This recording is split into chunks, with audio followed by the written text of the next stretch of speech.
Gujarat. Hello, નમસ્કાર. શ્રમ અને રોજગાર દ્વારા સંચાલિત બાયસેક વર્ચ્યુઅલ ક્લાસમાં હું MA Desai, electrical group, ITI માતર આપ સૌનું હાર્દિક સ્વાગત કરું છું. આજે આપણે ઓટો ટ્રાન્સફોર્મર અને ઇન્સ્ટ્રુમેન્ટ ટ્રાન્સફોર્મર વિશે જોઈશું. તો શરૂઆતની અંદર આગળ આપણે ટ્રાન્સફોર્મર વિશે જોઈ ગયા, છતાં આપણે ટૂંકમાં ટ્રાન્સફોર્મર વિશે સિદ્ધાંત, પ્રકાર અને વાઇન્ડિંગ વિશે જાણીશું. તો સિદ્ધાંતની અંદર વાત કરીએ તો ટ્રાન્સફોર્મર એ મ્યુચ્યુઅલ ઇન્ડક્શનના સિદ્ધાંત ઉપર કાર્ય કરે છે. જ્યારે એક વાઇન્ડિંગને વીજ પ્રવાહ આપવામાં આવે છે ત્યારે તે વાઇન્ડિંગમાં ચુંબકીય રેખાઓ ઉત્પન્ન થાય છે. આ ચુંબકીય ક્ષેત્રના વિસ્તારમાં જ્યારે બીજું વાઇન્ડિંગને મૂકવામાં આવે છે ત્યારે તે વાઇન્ડિંગમાં ફેરાડેના ઇલેક્ટ્રોમેગ્નેટિક ઇન્ડક્શનના સિદ્ધાંત મુજબ ઇન્ડ્યુસ EMF ઉત્પન્ન થાય છે અને આ જ રીતે જ ટ્રાન્સફોર્મર કાર્ય કરે છે. ટ્રાન્સફોર્મરના પ્રકારની અંદર વાત કરીએ તો ટ્રાન્સફોર્મરના વોલ્ટેજ આધારે બે પ્રકાર પાડવામાં આવે છે. એક છે સ્ટેપ ડાઉન અને સ્ટેપ અપ. સ્ટેપ ડાઉન એટલે કે જ્યારે પ્રાઇમરી વાઇન્ડિંગને આપવામાં આવેલા સપ્લાય કરતાં જો સેકન્ડરી વાઇન્ડિંગમાં ઓછા વોલ્ટેજ મળે તો તેને સ્ટેપ ડાઉન ટ્રાન્સફોર્મર તરીકે ઓળખવામાં આવે છે. સ્ટેપ અપની વાત કરીએ તો જ્યારે પ્રાઇમરી વાઇન્ડિંગને આપવામાં આવેલા વોલ્ટેજ કરતાં જો સેકન્ડરી વાઇન્ડિંગમાં પ્રાઇમરી કરતાં જો વધારે વોલ્ટેજ મળે તો તેને સ્ટેપ અપ ટ્રાન્સફોર્મર તરીકે ઓળખવામાં આવે છે. ટ્રાન્સફોર્મરના અંદર આપણે વાઇન્ડિંગની વાત કરીએ તો ટ્રાન્સફોર્મરની અંદર બે વાઇન્ડિંગ હોય છે.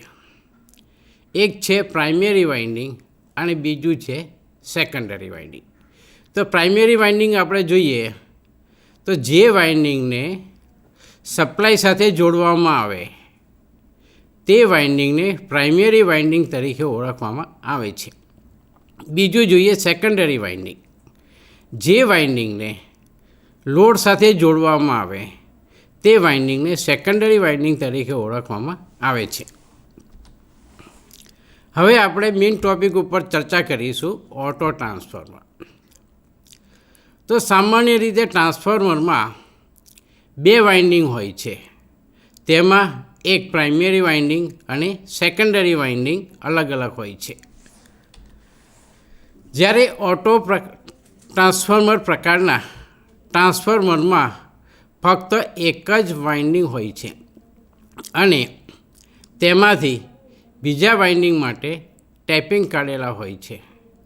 એટલે કે આખા વાઇન્ડિંગમાંથી અમુક ભાગ પ્રાઇમરી વાઇન્ડિંગ અને અમુક ભાગ સેકન્ડરી વાઇન્ડિંગ કોમન હોય છે. તો આ પ્રકારના ટ્રાન્સફોર્મરમાં તાંબુ ઓછું વપરાય છે, જેથી કિંમતમાં સસ્તું પડે છે અને બીજા ટ્રાન્સફોર્મરની જેમ તેનો ટ્રાન્સફોર્મરનો ગુણોત્તર જેટલો જ હોય છે. એટલે કે V2/V1 બરાબર N2/N1. સિદ્ધાંતની અંદર વાત કરીએ તો ઓટો ટ્રાન્સફોર્મર એ સેલ્ફ ઇન્ડક્શનના સિદ્ધાંત પ્રમાણે કાર્ય કરે છે. રચના જોઈએ તો રચનાની અંદર ઓટો ટ્રાન્સફોર્મર બે પ્રકારના હોય છે. એક છે ફિક્સ સ્ટેપિંગ પ્રકારનું, સ્ટેપ અપ કે સ્ટેપ ડાઉન.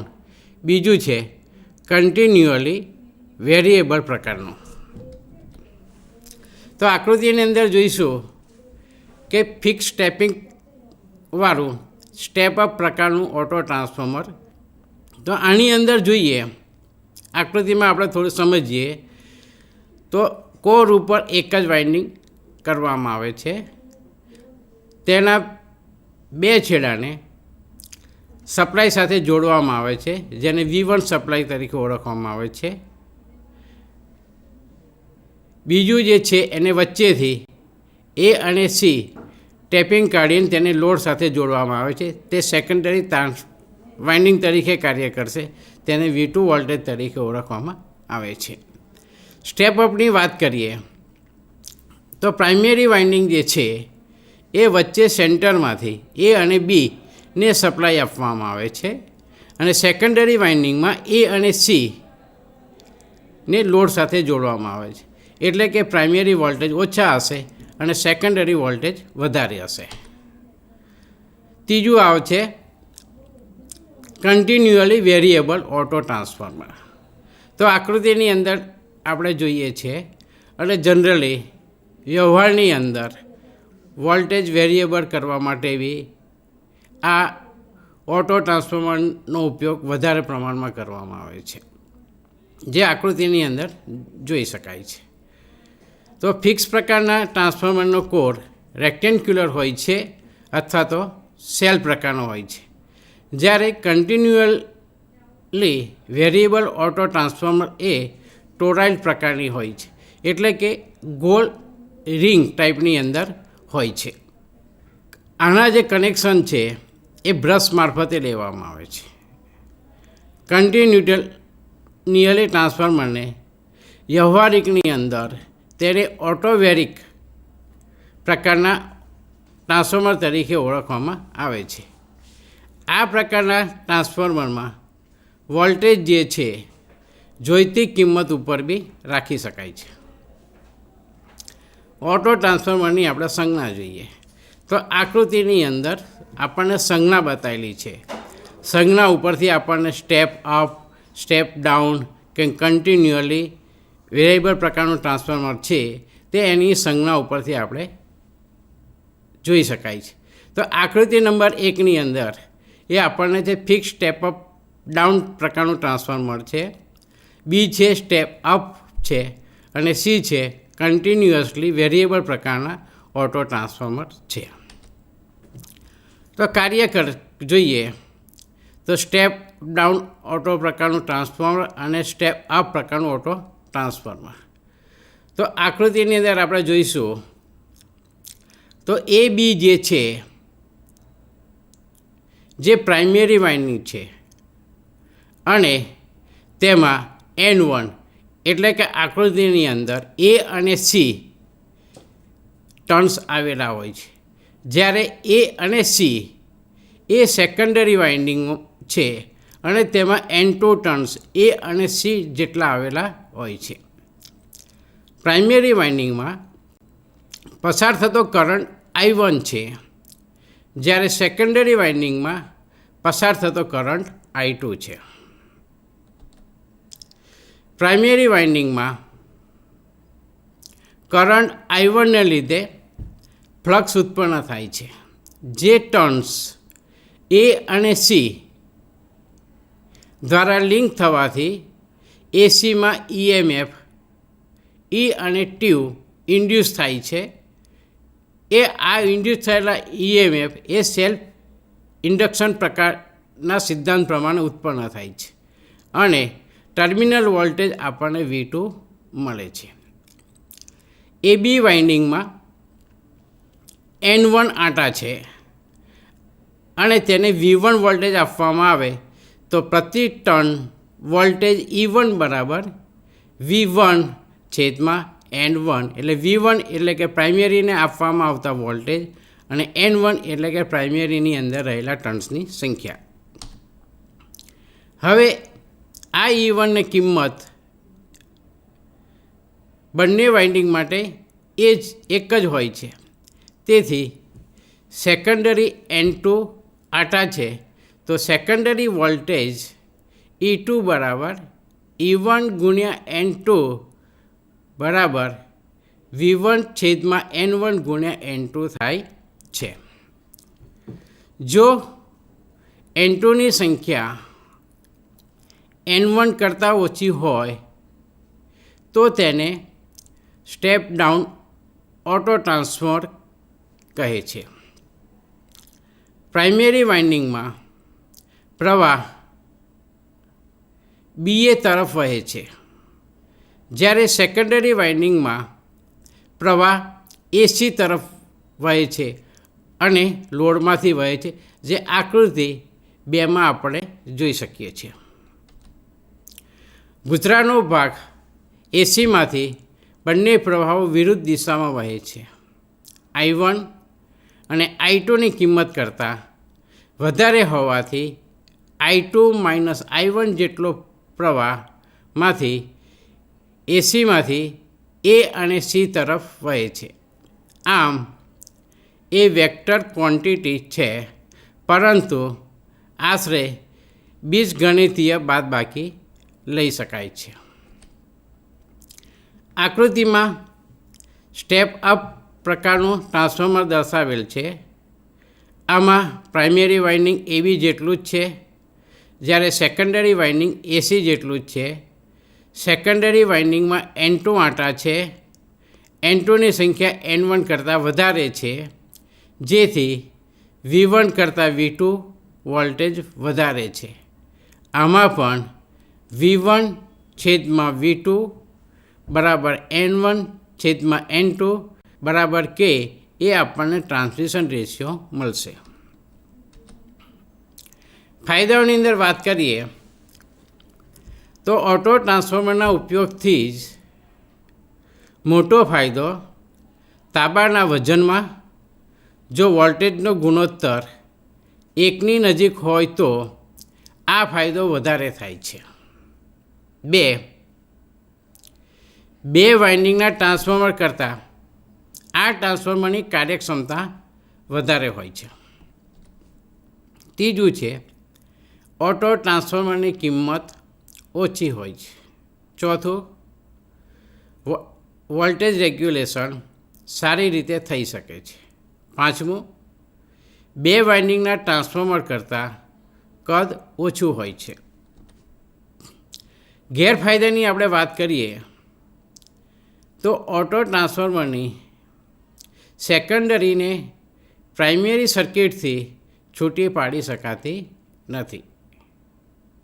2, જો કોમન વાઇન્ડિંગ ઓપન થાય તો પ્રાઇમરી વોલ્ટેજ લોડને મળશે. સ્ટેપ ડાઉન ઓટો ટ્રાન્સફોર્મરમાં સેકન્ડરી અને લોડ બળી જવાની સંભાવના રહે છે. ઉપયોગની અંદર વાત કરીએ તો એક છે મધ્યમ દબાણના ટ્રાન્સમિશન માટે વોલ્ટેજને પરિવર્તિત કરવા માટે વપરાય છે. દાખલા તરીકે 132 kV એટલે કે કિલો વોલ્ટેજમાંથી 66 kV કરવા માટે ઓટો ટ્રાન્સફોર્મરનો ઉપયોગ થાય છે. બીજું છે ડિસ્ટ્રિબ્યુશન કેબલમાં વોલ્ટેજ ડ્રોપ થાય છે, તેને કમ્પન્સેટ કરવા માટે આ સ્ટેપ અપ પ્રકારનું ઓટો ટ્રાન્સફોર્મરનો ઉપયોગ કરવામાં આવે છે. ત્રીજું છે ઇન્ડક્શન મોટરમાં ઓટો ટ્રાન્સફોર્મર પ્રકારના સ્ટાર્ટરનો ઉપયોગ થાય છે, જેમાં ઓટો ટ્રાન્સફોર્મરથી શરૂઆતમાં 50થી 60% જેટલો વોલ્ટેજ ઇન્ડક્શન મોટરને આપવામાં આવે છે. ચોથું જોઈએ, ઇલેક્ટ્રિક ભઠ્ઠીમાં યોગ્ય વોલ્ટેજ મેળવવા માટે ઉપયોગ થાય છે, દાખલા તરીકે ફર્નેસ. પાંચમું જોઈએ, રેલવેના વિદ્યુત એન્જિનમાં નિયંત્રણ માટે આ ઓટો ટ્રાન્સફોર્મરનો ઉપયોગ થાય છે. છઠ્ઠું જોઈએ, ફ્લોરોસન્ટ લેમ્પમાં જ્યાં સપ્લાય વોલ્ટેજ રેટેડ વોલ્ટેજ કરતાં ઓછા હોય ત્યારે આ ટ્રાન્સફોર્મરનો ઉપયોગ કરવામાં આવે છે. મિત્રો, આપણે ઓટો ટ્રાન્સફોર્મર વિશે જોઈ ગયા. હવે આપણે ઇન્સ્ટ્રુમેન્ટ ટ્રાન્સફોર્મર વિશે જોઈશું.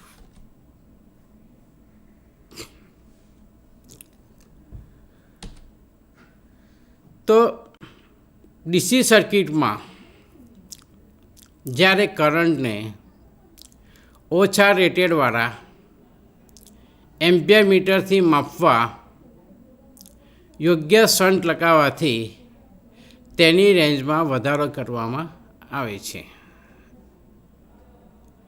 હાઈ વોલ્ટેજને લો રેન્જ વોલ્ટમીટર દ્વારા માપવા માટે તેની સિરીઝમાં હાઈ રેઝિસ્ટન્સ જોડી તેની રેન્જમાં વધારો કરી શકાય છે.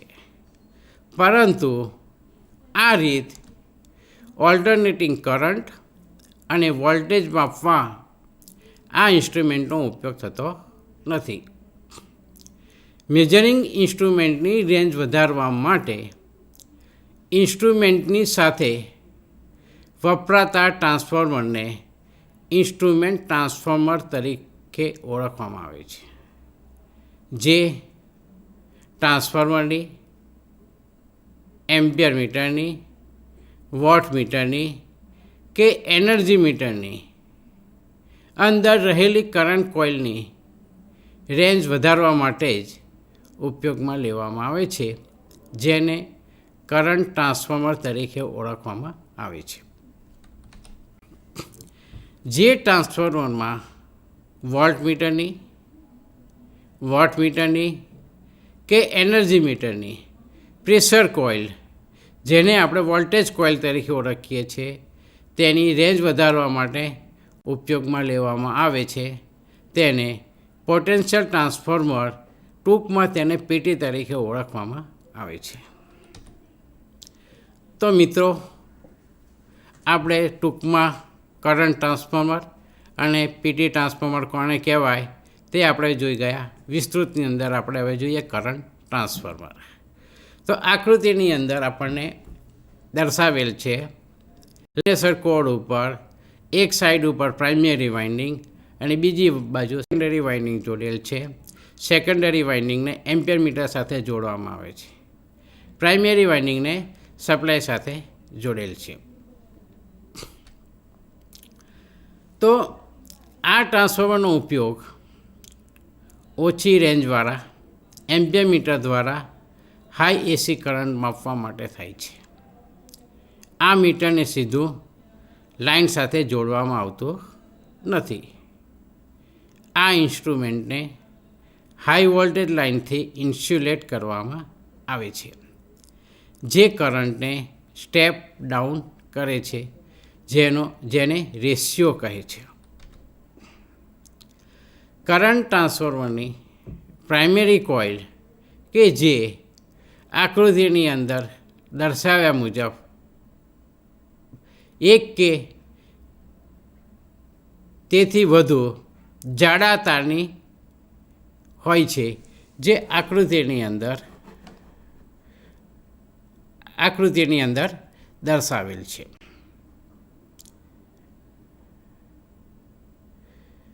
જેને જે લાઇનનો કરંટ માપવાનો હોય તેની સિરીઝની અંદર જોડાણ કરવામાં આવે છે. સેકન્ડરી વાઇન્ડિંગમાં આકૃતિમાં આપણે જોઈશું, સેકન્ડરી વાઇન્ડિંગમાં વધુ આંટા આવેલા હોય છે અને પાતળો તાર હોય છે. તેની સમાંતરમાં 5 એમ્પિયર અથવા 1 એમ્પિયર રેન્જવાળું મીટર જોડવામાં આવે છે. આ ટ્રાન્સફોર્મરમાં કરંટ સ્ટેપ ડાઉન થાય છે. જો કરંટ ટ્રાન્સફોર્મરની પ્રાઇમરીથી સેકન્ડરી કરંટ રેશિયો જો 100:5 હોય તો વોલ્ટેજ 1/4 ગણો સ્ટેપ અપ થશે, જેથી કરંટ સ્ટેપ ડાઉન 1/20 એટલે કે ભાગનો તેની ખરેખર કિંમતમાંથી થશે. જો આપણે ટ્રાન્સમિશન રેશિયો જાણતા હોય તો I1/I2 અને એસી એમ્પિયર મીટરનું રીડિંગ પણ તે લાઇન કરંટ ગણી શકાય છે. કરંટ ટ્રાન્સફોર્મરનો ઉપયોગ ક્લિપ ઓન મીટરમાં થાય છે. આ લેમિનેટેડ કોર્ડની એવી રીતે ગોઠવણી કરેલ હોય છે કે ક્લેમ્પમાંથી ઓપન થઈ શકે છે. તે માટે ટ્રિગર આપેલું હોય છે. તેની ઉપર સ્પ્રિંગ ટેન્શન હોય છે. આ ઓપન થયેલ કોર્ડમાંથી જે વાયરમાંથી પસાર થતો કરંટ માપવાનો હોય તે વાયરને ક્લેમ્પમાં રાખી ટ્રિગર છોડતા કોર ફરી પાછી ક્લોઝ થઈ જશે. આમ કરંટ લઈ જતા વાયરનો એક ટર્ન્સ જે પ્રાઇમરી કહેવાશે અને સેકન્ડરીને એમ્પિયર મીટર સાથે સમાંતરમાં જોડેલ હોય છે. એમ્પિયર મીટરનો રેઝિસ્ટન્સ ખૂબ જ ઓછો હોય છે અને કરંટ ટ્રાન્સફોર્મર સામાન્ય રીતે શોર્ટ સર્કિટ તરીકે કાર્ય કરે છે. કોઈ કારણસર એમ્પિયર મીટર સર્કિટમાંથી નીકળી જાય ત્યારે આ વાઇન્ડિંગ સ્વિચ દ્વારા શોર્ટ થશે. જો આમ ના થાય તો સેકન્ડરીના કાઉન્ટર એમ્પિયર ટર્ન્સની ગેરહાજરીમાં પ્રાઇમરી એમએમએફ એટલે કે મેગ્નેટોમોટિવ ફોર્સનો વિરોધ થતો નથી. તેથી કોરમાં હાઈ ફ્લક્સ ઉત્પન્ન થશે, જેથી કોર લોસમાં વધારો થશે અને ગરમી અને હાઈ વોલ્ટેજ સેકન્ડરી ટર્મિનલ ઉપર વધશે. તેથી કરંટ ટ્રાન્સફોર્મરની સેકન્ડરી કોઇલને કોઈપણ સંજોગોમાં ઓપન રાખવી નહીં. સીટીની બાબતમાં એક અગત્ય સાવચેતી એ લેવાની કે જ્યારે પ્રાઇમરી વાઇન્ડિંગમાંથી કરંટ પસાર થતો હોય ત્યારે સેકન્ડરી વાઇન્ડિંગ કદી પણ ઓપન કરવી જોઈએ નહીં. સામાન્ય ઓપરેશનમાં એમ્પિયર ટર્ન્સ સેકન્ડરીના એમ્પિયર ટર્ન્સથી બેલેન્સ થાય છે. હવે જ્યારે સેકન્ડરીને ઓપન કરવામાં આવે છે ત્યારે સેકન્ડરીના બેલેન્સિંગ એમ્પિયર ટર્ન્સ રહેતા નથી. આથી પ્રાઇમરી એમ્પિયર ટર્નને લીધે કોરમાં હાઈ ફ્લક્સ ડેન્સિટી પેદા થાય છે. આને પરિણામે એક સેકન્ડરી વાઇન્ડિંગમાં હાઈ વોલ્ટેજ ઇન્ડ્યુસ થાય છે, જેને લીધે ઓપરેટરને શોક લાગે છે. બીજું જોઈએ, હાઈ વોલ્ટેજને લીધે ઇન્સ્યુલેશનને નુકસાન થાય છે. ત્રીજું, કોરમાં હાઈ ફ્લક્સ ડેન્સિટી પેદા થવાને કારણે રેશિયો એરર અને ફેઝ એરર વધે છે. જો કોઈપણ સંજોગોમાં પ્રાઇમરી બંધ કર્યા વગર એમ્પિયર મીટર કાઢવા માટે સેકન્ડરી ઓપન કરવાની જરૂર પડે તો પ્રથમ સેકન્ડરીને સાદા જાડા તારથી શોર્ટ કરવી, પછી જ એમ્પિયર મીટર દૂર કરવું. હવે આપણે એક એક્ઝામ્પલ જોઈ લઈશું. તો એક્ઝામ્પલ આપણને આપ્યો છે કે એક ટ્રાન્સફોર્મર 100:5નો રેશિયો છે અને તેને 5 એમ્પિયરના એમ્પિયર મીટર સાથે જોડવામાં આવે છે. જો એમ્પિયર મીટર 3.5 એમ્પિયર રીડિંગ બતાવે છે તો લાઇન કરંટ શોધો. તો રેશિયો આપણને આપેલો છે 100:5. તો પ્રાઇમરી લાઇન કરંટ બરાબર એમ્પિયર મીટરનું જે રીડિંગ એનો સેકન્ડરી રેશિયો ગુણ્યા 100 કરીએ તો આપણને 70 એમ્પિયર જેટલો કરંટ બતાવશે. બીજું એક એક્ઝામ્પલ જોઈએ. તો 2000 એમ્પિયરથી 2500 એમ્પિયરના લાઇન કરંટને માપવાનો છે. જો સ્ટાન્ડર્ડ 5 એમ્પિયર મીટરમાં ને કરંટ ટ્રાન્સફોર્મર સાથે જોડવામાં આવે તો ટર્ન્સ રેશિયો કેટલો હશે? બીજો, લાઇન કરંટ શોધવા, મલ્ટીફેક્ટર શોધો. તો આપણને આપેલું છે I1 અને I2 આપણને આપેલું છે.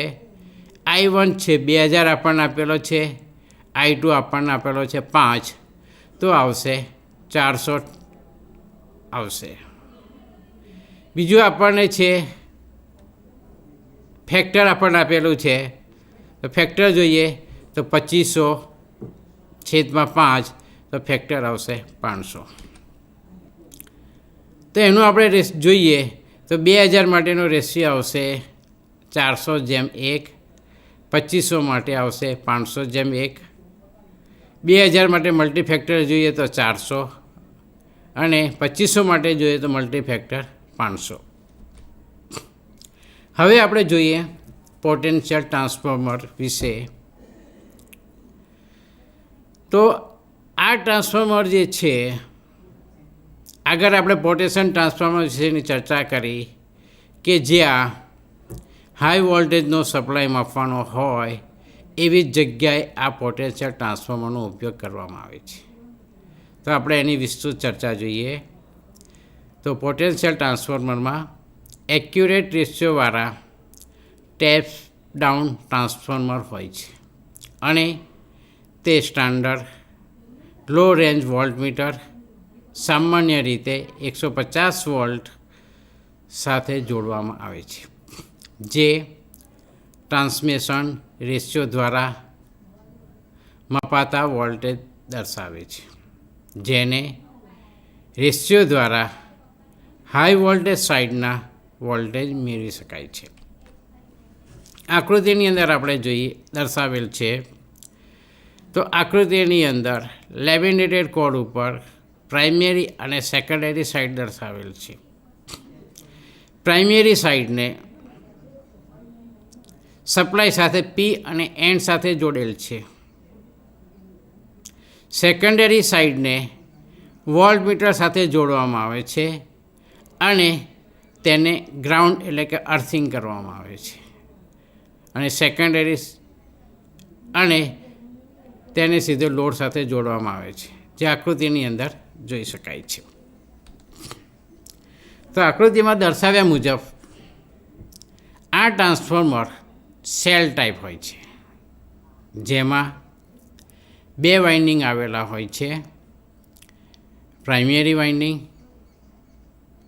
અને secondary winding. Primary winding high voltage સાથે જોડાયેલા હોય છે. એક પ્રાઇમરી વાઇન્ડિંગ પાતળા તાર અને ઘણા આટા હોય છે. ઓપરેટરના રક્ષણ માટે એક છેડો અર્થ કરવામાં આવે છે. Primary winding high voltage side જોડેલ હોય છે. તે 5000 વોલ્ટેજ સુધી સેલ ટાઈપના 13000 વોલ્ટેજ સુધી PT ઓઇલ ઇમર્ટર ટાઈપ હોય છે. સેકન્ડરી વાઇન્ડિંગને સંપૂર્ણ હાઈ વોલ્ટેજથી ઇન્સ્યુલેટ કરવામાં આવે છે, જે 40 વોટથી 100 વોલ્ટેજ સુધીના પાવર રેટિંગવાળા હોય છે. તો મિત્રો, આજે આપણે ઓટો ટ્રાન્સફોર્મર, કરંટ ટ્રાન્સફોર્મર અને પોટેન્શિયલ ટ્રાન્સફોર્મર વિશે આપણે ચર્ચા કરી ગયા. Thank you.